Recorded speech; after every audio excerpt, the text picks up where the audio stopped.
This is Duke University.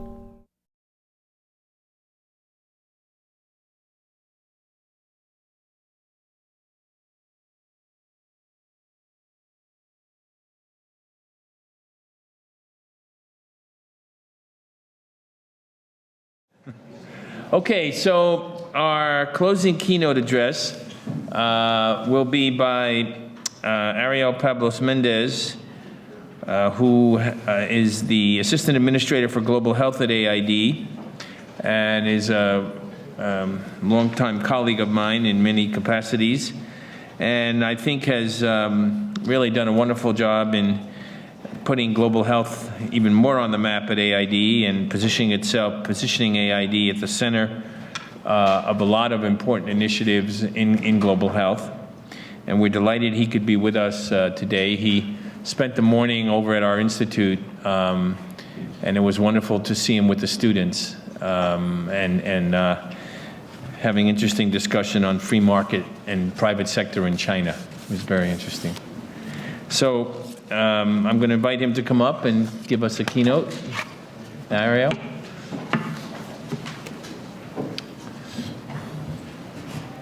you have slides? Or you okay? You don't have slides? No slides.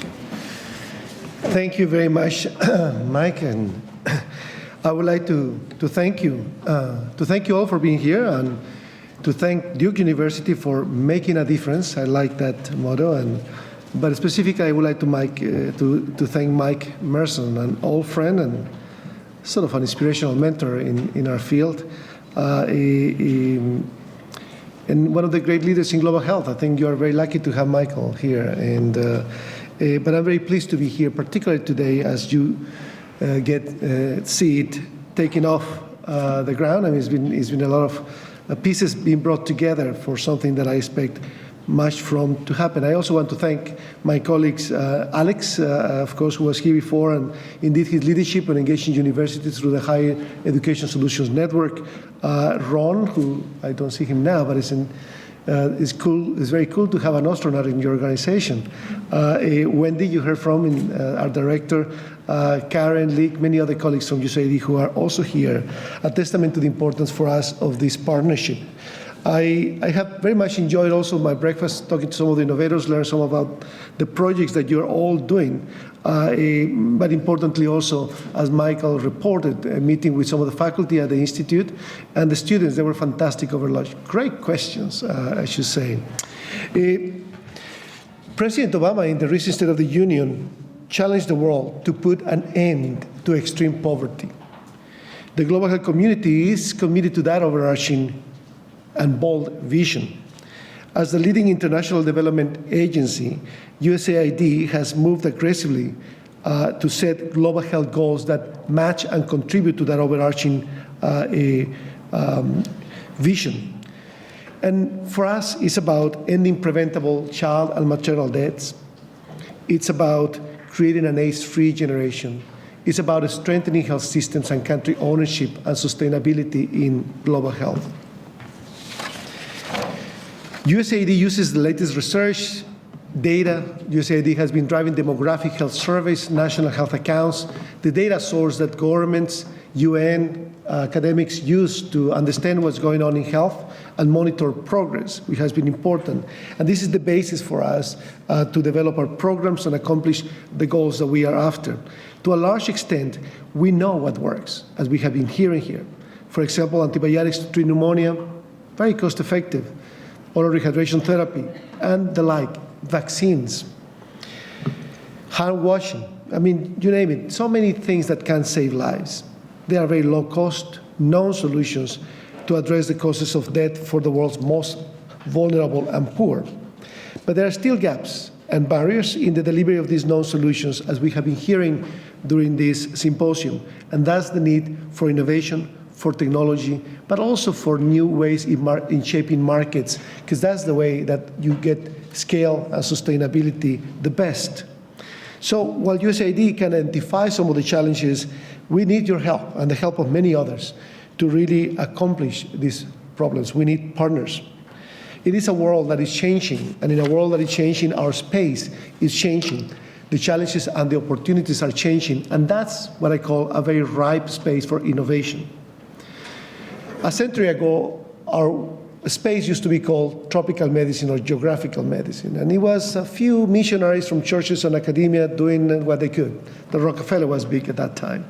And with the end of European colonialism in the 60s, we became international health. And the geopolitical change led to all sorts of new ways of doing things differently during that period. A lot of emphasis on community, primary care.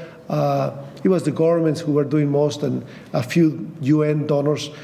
Public-private partnerships were not part of the scene. With the end of the Cold War in the 90s, we became global health. And of course, we had the internet, now cell phones, we had AIDS, we had Gates. We had an explosion of NGOs and an explosion of public-private partnership. Sectors that had not been talking before could now talk very constructively. Private industry officials who could not set foot in WHO for decades could now do it. It's quite incredible. So our time has been a great time. Global health has been a great time. We have witnessed in those last 20 years much of what we call the demographic transition. Mortality goes down, fertility goes down, aging begins to kick in. With that, you see the epidemiologic transition. The all infectious diseases begin to go down, and the chronic diseases and injuries begin to go up. That is happening. It's already mostly done in Latin America, it's halfway in Asia, and it's beginning in Africa as well. And we see a shift from mere survival to well-being. And that invites different approaches to what we do in health. Of course, we live through that already in this country, but many other countries are engaging in the same space. So beyond demographic and epidemiologic transitions, I also want to point out what I call the economic transition of health. 3 observations and 3 implications of that transition. First, there's been an explosion of economic growth around the world. Despite the OECD stagnant economics in the last 5 years, the world has been growing dramatically. And what we used to call the developing world is now many increasing middle-income countries around the world. This has been historical because for centuries, income per capita in the world was flat. And in the last 30 or 40 years, it has coincided with the existence of USAID, but it's of course been driven by trade, by technology, by better governance. And you see 5-fold increases in income per capita. That has led to a decrease of more than 50% of the number of people living in extreme poverty around the world. Quite dramatic. China, India, Brazil, everywhere. Africa now. And that's, of course, fantastic. When USAID was established by President Kennedy 50 years ago, he wanted to send a man to the moon, but also wanted to see a world that could stand on its own. And I think that we have come a long way. The second thing that happens with that growth in economics is an explosion, pretty universal, in health expenditure. Unlike other sectors where agriculture expenditure grow with the GDP, demand gets met with efficiency, and then shrinks as proportion of the economy, health expenditure continues to grow and continues to eat a greater proportion of GDP as the economies develop. So while that's a headache in rich countries, as we have found in this country, it's an incredibly welcome development around the world because now many previously poor countries are now beginning to spend more and more in health. And with that, and with all of the things that we have all been doing in the last 20 years, we have seen a decrease in HIV incidence of 50%, a decrease in maternal mortality of 50%. More than 50 million children's lives have been spared in these 20 years. This is incredible. Our generation is really being part of one of the most important transformations in humanity. And we often speak about the old generation, Mike's generation. But no, this is the greatest generation when you look at the world as a whole. And it's really incredible what is being accomplished. I have to note, nonetheless, that the explosion of health spending by default, without a good system in place, occurs as unregulated provision of services in private sectors that may not be well organized and paid out of pocket by people. And now in Africa, we know, because of national health accounts, 50 to 60% of the total spending in Africa is People's paying out of pocket. It's not the donors giving money, it's people paying out of pocket. It's not the government. In South Asia, 80%, 60 to 80% of the money is private out of pocket. And it's good that people want health, but paying it this way without saving in advance, without having any leverage on volume for pricing and quality is just the worst form, and also a very regressive form. The poor may not get any access at all, and many middle-income families are being thrown into poverty, about 125 million every year. And right now, paying for health out of pocket has become the #1 cause of impoverishment around the world, just as it is the #1 cause of personal bankruptcy in this country. So it's paradoxical that as we are succeeding in development, this not well-planned financing for health is driving people back into poverty and preventing people from getting the access to the technologies we all take for granted. So we need to pay attention to that. The third observation is that when USAID was established 50 years ago, we accounted for 73 or 75% of the total capital flows, dollars going into what used to be called the developing world, 75%. Today, we are about 10%. We have been, although we have been growing, we have been dwarfed by the flows of capital, private direct investments, business tradings, remittances from families. So a lot of other money than the money that we control. And I see that as an opportunity of all kinds for the work we are all doing in global health. So this, in my view, has at least 3 implications. The first is, I think as a global health community and as an international development community, there's much to celebrate because so much has been accomplished in 20 or 30 years. And the American people who support our work should be aware and proud, of course, of these accomplishments. In health, better than in other sectors, we have been careful in documenting such progress. And success, or halfway in the success story, allow us to imagine bold end games. An AIDS-free generation is not a crazy idea. AIDS is already shrinking in Asia. When incidence is lower than mortality, the epidemic shrinks, and it's now shrinking in Asia. In India, for the last 5 or 6 years, shrinking. Not quite in Africa, but we're getting there too, because incidence continues to decline in most countries. So we are going to be seeing a world where kids should not be born infected with HIV, where young people should not get infected, and those who do should not have to develop full-blown AIDS because treatment is available. More importantly, USAID has been driving a vision to end preventable child and maternal deaths. We don't mean 0 deaths. We have deaths even in rich countries. But can the world bring the levels of mortality down to the levels of the rich countries? The answer is yes. The OECD upper boundary of mortality is about 2% of children. There are about 130 million children being born every year. Some countries have less than 2% mortality. You will expect 2 million kids to die if we were to see this dream come true. Still too many, but nonetheless an incredible feat. 2 million. There used to be 17 million kids dying every year in the 1970s. After the first child survival revolution, of which Michael was part, in 1990, there were only 12 million. Now we are less than 7 million. We are going to go to 2 million. And we believe this can be done in 20 years. A generation, our generation, can see the end of preventable child deaths. And the same is true for maternal mortality. The numbers are far fewer. It's hard to even count the deaths now because they're so rare. Anyone is a tragedy, but it just gives you a sense statistically becomes challenging, and it's a great challenge to have. And, but we believe that our generation can see the end to, I mean, again, a civilizational accomplishment. And in many countries, they are imagining even bolder dreams, like universal health coverage, so that health financing, as it grows, can be organized in a more progressive, in a more efficient public-private way.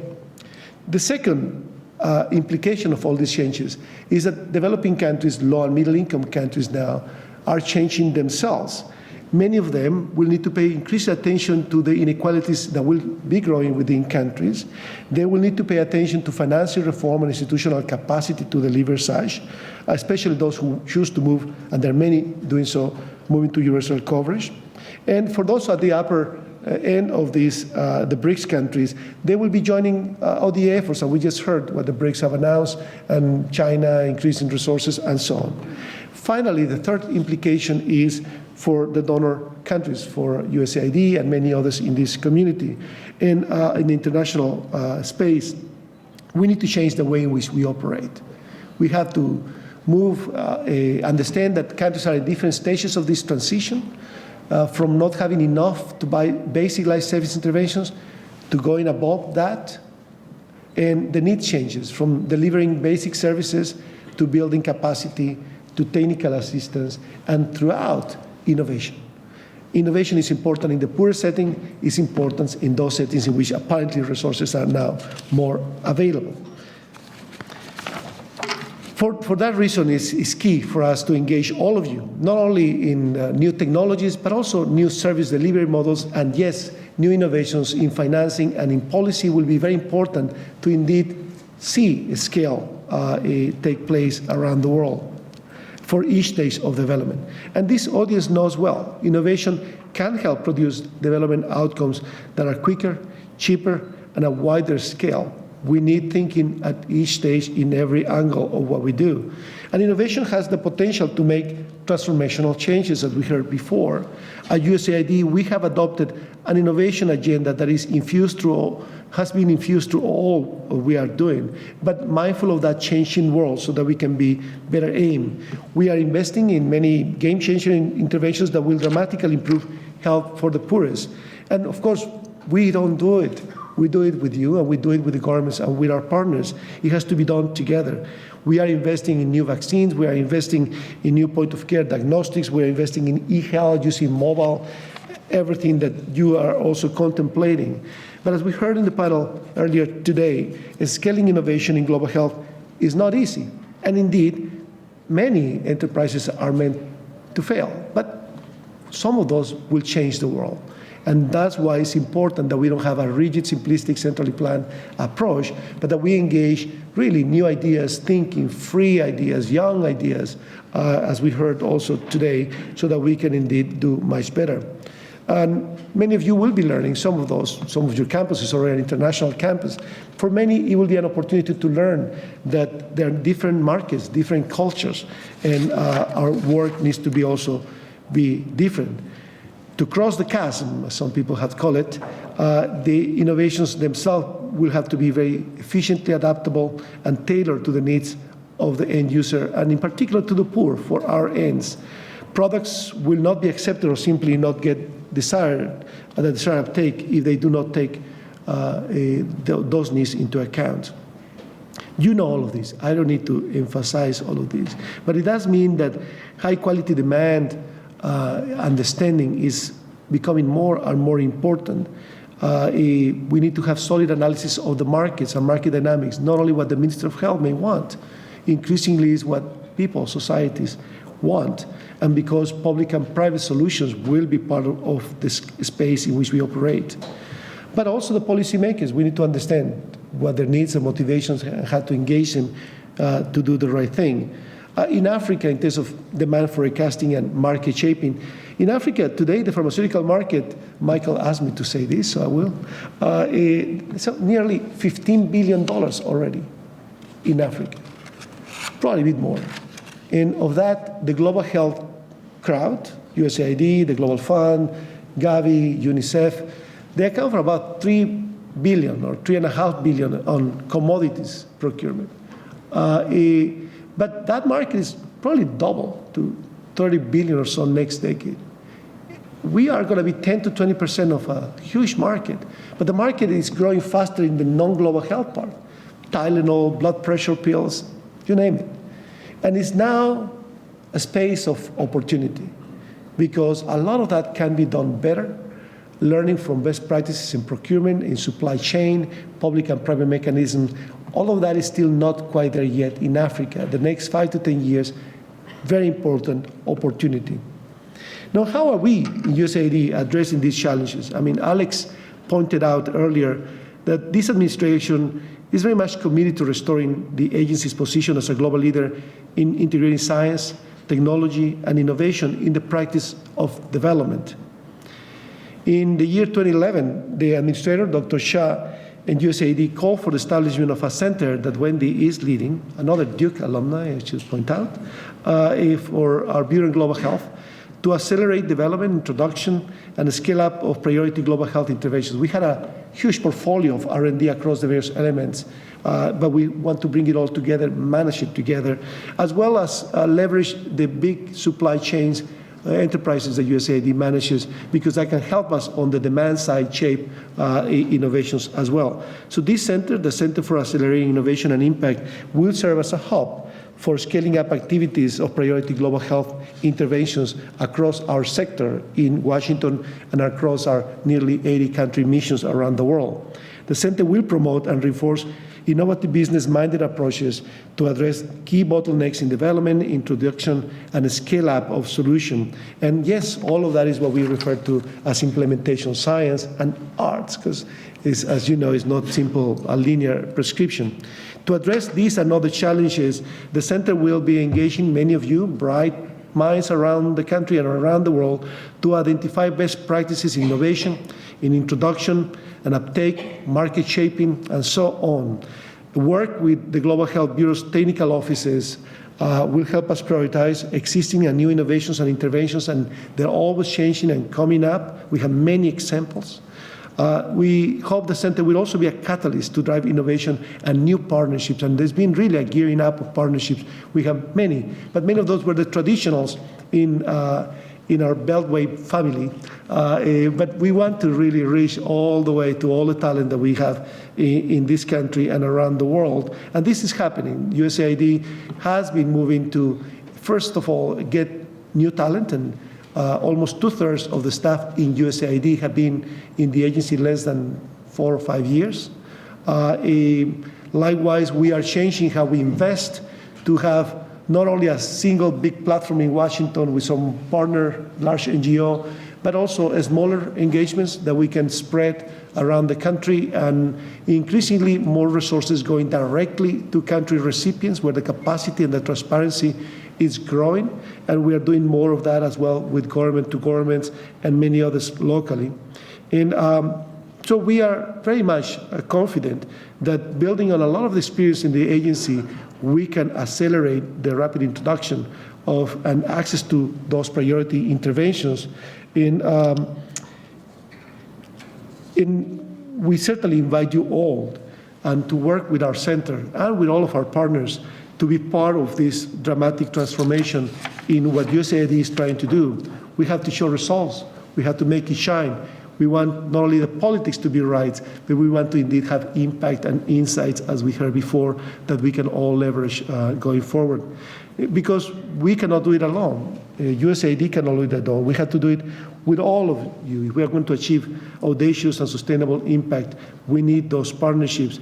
And we need particularly the non-traditional partners. And believe me, now that I've never been in government before, but now I'm honored to serve, I learned that many rules and many congressional demands, and that's hard when you are trying to support entrepreneurs and innovators, and you have to be clear as to what you're going to expect, by when, and so on. But portfolio management allows you to be a bit more rational, and so we are building such portfolios to allow us to have a narrative and a predictability in what we do, just like any other investment enterprise will do. Universities bring a special angle, a special contribution. Rich technical expertise in public health, biomedicine, engineering is fantastic because you have a wealth of capacity here. And Duke University and its new Accelerator is a superb example of the partnerships we are going to be nurturing in this space, capitalizing on all those skill sets that I referred to before to help us really transform and up our game. Your research and your imagination and your spirit of entrepreneurship will be critical for us to fill both knowledge gaps, but more importantly, to go out into the field and make a difference. So we look forward to working with you, and we actually thank you already for this opportunity to work with you and helping us scale up while nurturing present and future generations of innovators. Together we can indeed accelerate much the progress, especially against the toughest challenges like ending preventable child and maternal death in our generation. Thank you very much.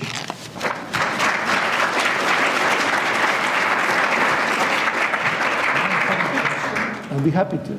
I think we don't get a chance to have someone like Ariel who'd love to be willing to take a question or two. Anybody would like to pose something challenging? I also take suggestions on the sequester. Well, on the sequester. Happy to answer questions on the sequester if you like. Any? Well, let me say this. I'm impressed by two numbers you had. One was the percent of aid that came from aid versus 40, 50 years ago and now. And I'm impressed by the youth of your, or at least the youth in terms of number of years at AID. I was thinking, what would Duke be like if all the faculty had only been here 5 years? What would this university be like? But, I mean, it must be a profound difference to work there now. And I'm thinking of people coming out of their education and what it would be like to work for AID. And it must be a very different place to work. And in a way, a very, in the days of, the old days, I would say, it was giving aid to countries, and it was done we had the Cold War. We had other reasons to give aid other than just better health. I'm just wondering if you could reflect just a little bit, or maybe some of your colleagues, what is it like to work? What do we tell young people that are looking for careers and thinking about what they want to do next? How would we sell AID to them? Well, obviously there's a great opportunity in this space, and we do have also a lot of people who could be retired, but we have a missing middle. And so we have a need for a lot of mentoring still within the agency, and not everybody who's new stays forever. So, and the needs will still be there. So I would say that in AID there will be increasing opportunities, whether you take the path of becoming a foreign service officer, which is more aligned with the State Department, jumping every 3 years from one country to another, or civil service, which is based in Washington, often with engagements in countries, or work to many fellowships, entry points that USAID has to engage talent, technical talent. So there are certainly many possibilities. Young people are bringing new ideas, new ways of working. They're also learning, and they're learning fast in what is a new world. And oftentimes, change happens one retirement at a time. And so I think that a lot of change is now brewing in the agency because we are in this big transition in the talent of the agency. We do want to recognize and harness the incredible contributions of our colleagues in the last 50 years, and we have many who have been there for 20 or 25 years. Fantastic work, different world. But we also welcome the new thinking, new ideas, and it's a little bit unpredictable in a way, Michael, but it's fantastic. New blood, new ideas, always welcome. So thank you very much, Ariel. Thank you, Michael. Produced by Duke University. Online at duke.edu.